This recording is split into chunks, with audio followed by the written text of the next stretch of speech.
This video is about how this ceiling fan fall down and what happens if cotter pin is not bent properly or not open up properly.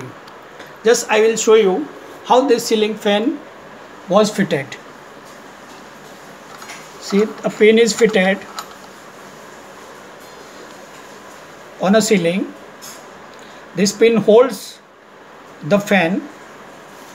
Then there one washer was fitted.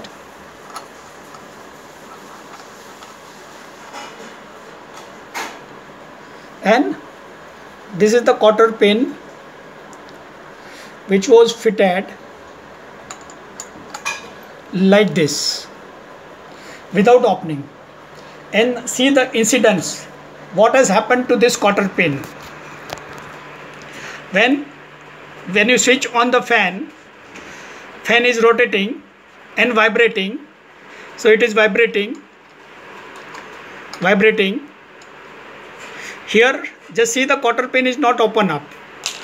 Now cotter pin fall down and washer fall down, pin fall down, and end result is entire fan fall down from the ceiling. So this is a negligence.